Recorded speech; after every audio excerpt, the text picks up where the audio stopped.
A verdade prática diz: as obras das trevas são demolidas pelo poder de Deus no trabalho de pregação do Evangelho de Cristo.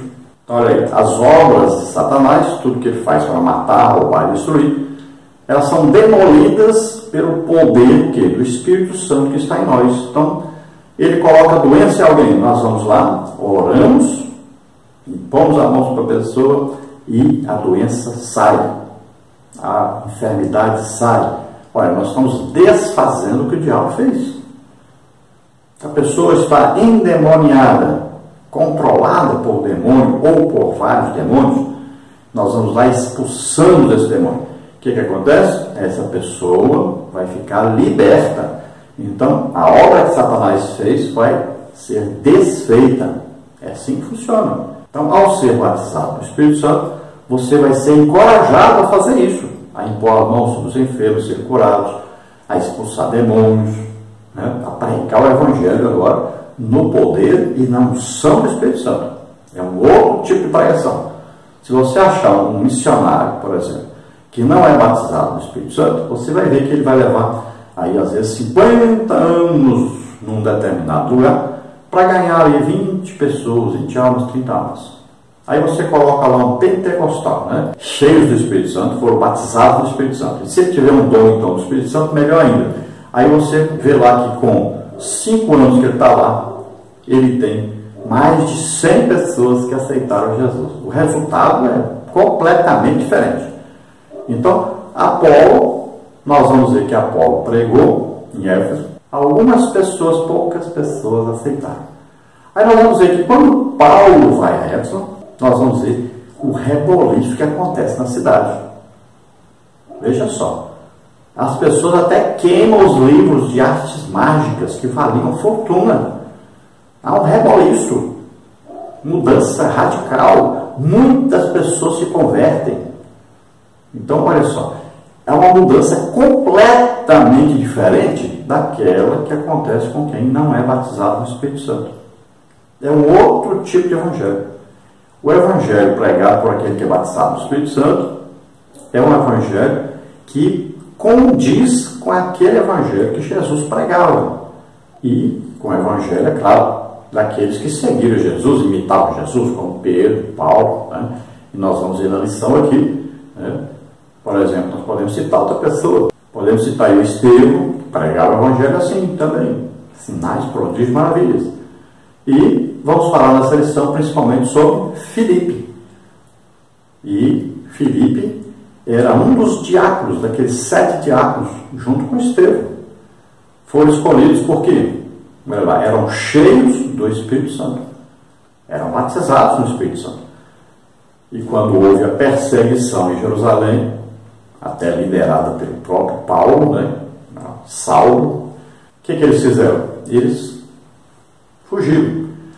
No caso de Estevão, ele fugiu para a própria Jerusalém e foi pregar o evangelho pelas ruas.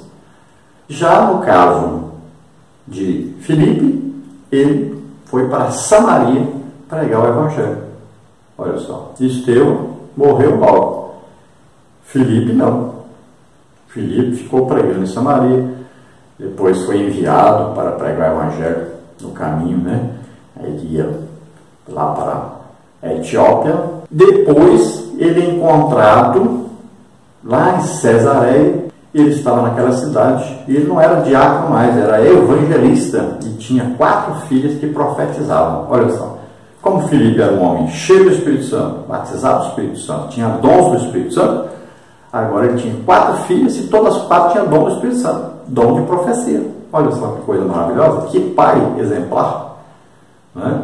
Então nós vamos ver a história do Filipe aí, que ele começa como diácono, sai, vai pregar o evangelho em Samaria e lá Deus o usa poderosamente. E você pode ver uma coisa ali fantástica. Por que as pessoas estão alegres, se convertendo, felizes? O que estava acontecendo? Por que estava havendo tanta conversão? É simples, lá está escrito. Porque viam e ouviam os sinais que Filipe fazia. Muito simples, né? Quando Pedro prega lá em Atos 2, diz o quê? Este Jesus, aprovado por Deus entre vós, com o quê? Os sinais, prodígios e maravilhas. Quando Paulo diz assim, o meu apostolado foi aprovado vós. Com o quê? Com sinais, prodígios e maravilhas. Por quê? Não existe verdadeiro evangelho que não seja imitando Jesus. E Jesus pregava com sinais, prodígios e maravilhas. Não era só falar. Então ele comprovava que Deus estava com ele. Então Deus comprovava que estava com ele, que estava selando aquele evangelho, comprovando aquele evangelho, comprovando que ele era filho de Deus. Esse é o legítimo evangelho. Metade do evangelho, se você pegar lá Mateus, Marcos, Lucas, João, metade do evangelho são sinais, prodígios e maravilhas. São milagres acontecendo. Esse é o legítimo evangelho. Nós estamos vivendo uma época hoje que está muito difícil. Está havendo o quê? Uma calvinização do evangelho. Estão deixando sinais, prodígios e maravilhas de lado, como se tivesse jeito de separar isso do evangelho. Como nós vamos ser seguidores de Jesus, imitadores de Jesus, se nós pregamos e não somos usados no poder do Espírito Santo? Se não existe dons do Espírito Santo em nossa igreja, funcionando, em atividade. Que tipo de evangelho nós estamos pregando? Com certeza não é o evangelho que Jesus pregava, com certeza não é o evangelho que os apóstolos pregavam. Com certeza. Não tenha dúvida disso. Não se separa sinais, prodígios e maravilhas da palavra de Deus, da pregação da palavra de Deus. Não existe isso. O legítimo evangelho pregado por Jesus é sempre com sinais, prodígios e maravilhas. O evangelho que Estevão pregava, com sinais, com prodígios e maravilhas.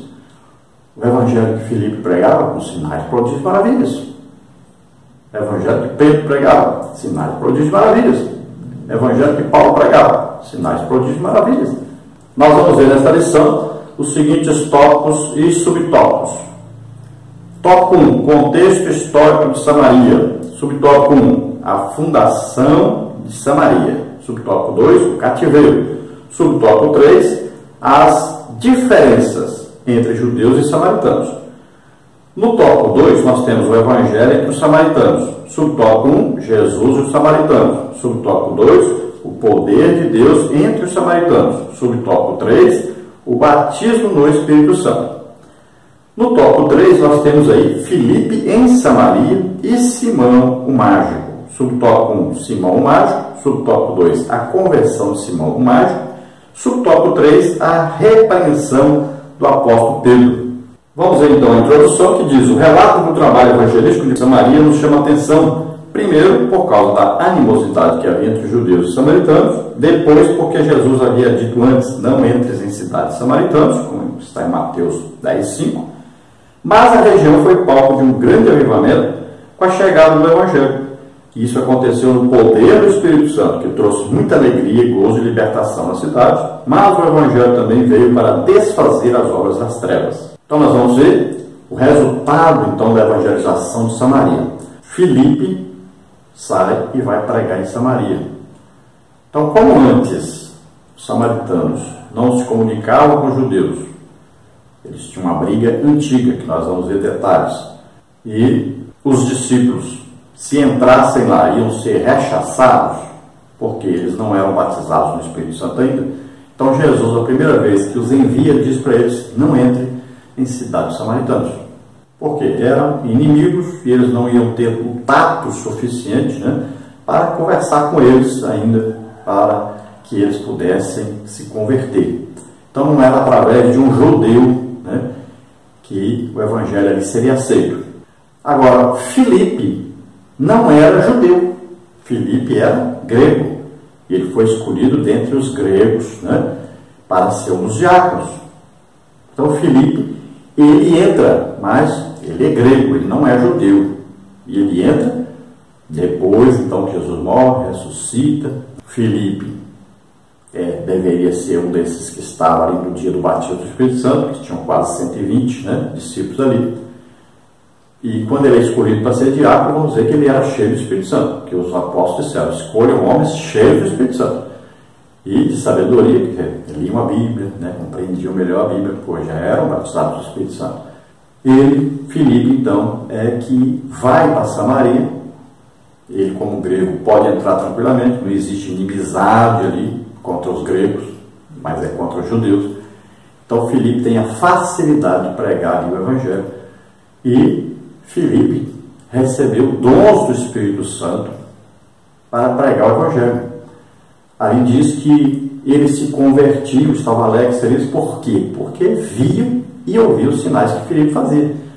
Porque existem sinais que você ouve, tem sinais que você vê. Então, por exemplo, dom de línguas você ouve, né? Uma profecia você ouve. Olha, palavra de sabedoria, que é uma coisa que você vai falar que vai acontecer no futuro. Então você ouve. Palavra de conhecimento, alguma coisa revelada que está oculta, você ouve.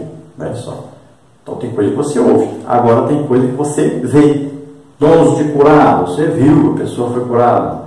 Milagres, você vê, aleijado andar, cego ver, surdo ouvir, né? De nascença isso, né? E milagre, você vê. Então tem coisa que você ouve, tem coisa que você vê. E aí eles estavam admirados vendo como Filipe era usado por Deus, como o poder do Espírito Santo que estava em Filipe era então colocado para fazer grandes coisas e falar também.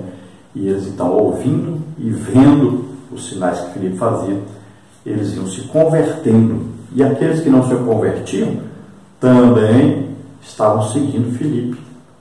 Toda a cidade estava em alvoroço ali, né? Todos seguindo Filipe. Então nós vamos ver que até o Simão, que era mágico, muito conhecido e respeitado na região, até ele também aceitou, creu no Evangelho. Está dizendo ali, não é que creu no poder de Deus, ele creu foi no Evangelho. Ali está bem claro que ele se converteu. Ele aceitou Jesus como Senhor e Salvador e andava colado em Filipe, porque tem gente que ele vê os sinais, prodígios, maravilhas, ele tem desejo também de receber e ser usado nisso. Agora a grande maioria vê e não importa muito com isso. Ele apenas passa a ser um crente normal como qualquer outro. Ele não tem desejo por essas coisas. Então Simão, que antes era mágico, né? É como se fosse uma pessoa que mexia com feitiçaria e com espiritismo. Ele é acostumado com um poder sobrenatural. Então ele tem esse desejo, ele aceita Jesus e ele agora vai ter atração muito grande pelas coisas espirituais, pelo poder de Deus. Antes ele trabalhava no poder de Satanás, que é um poder super limitado e um poder muitas vezes mentiroso e enganoso. Mas tem poder, Satanás. Jesus mesmo disse que ele tem. Olha, eis que vos dou poder para pisar serpentes e escorpiões sobre toda a força de Satanás. Olha, essa força aí é um poder que Satanás tem. Então, olha só, lá existe o que? Os médios, né? Existe curas, existe adivinhações, tudo são o que? Imitações das coisas de Deus. Então, a pessoa que mexe com isso, quando ele aceita Jesus como Senhor e Salvador, ele vai ter o desejo também de receber poder, de ser usado nas coisas espirituais. Então ele vê o poder de Deus e ele deseja isso. Então Simão, como novo convertido, desejou, mas ele não sabia como eu consigo isso. Um novo convertido, ninguém explicou para ele, ninguém pregou para ele sobre isso, o que era batismo do Espírito Santo, né? Como é que recebia. Então quando os apóstolos Pedro e João foram para lá e oraram, as pessoas receberam o batismo do Espírito Santo, o que aconteceu? O Simão começou a desejar isso. Eu quero também esse poder para orar para as pessoas. Ele era acostumado a ministrar sobre as pessoas. Era coisa do diabo, mas era acostumado com isso. Então ele sentiu esse desejo de continuar fazendo isso, orando pelas pessoas. Veja só, um médium, né, que se dedica ao espiritismo, ele não quer o mal das pessoas. Muitas vezes ele está sendo usado para curar as pessoas, mas está levando as pessoas para o lado errado, para a idolatria. São o quê? Sutilezas de Satanás. Tem demônio que é violento, bate nos outros e tal. Olha só. Mas tem demônio que parece bonzinho. Isso é que é um engano terrível. Muitas pessoas são enganadas por isso. Porque não parece que é Satanás, não parece que é demônio. Mas ele vai levando a pessoa para o lado errado, para a idolatria, né? e sabe que vai conseguir com isso levar a pessoa para o inferno.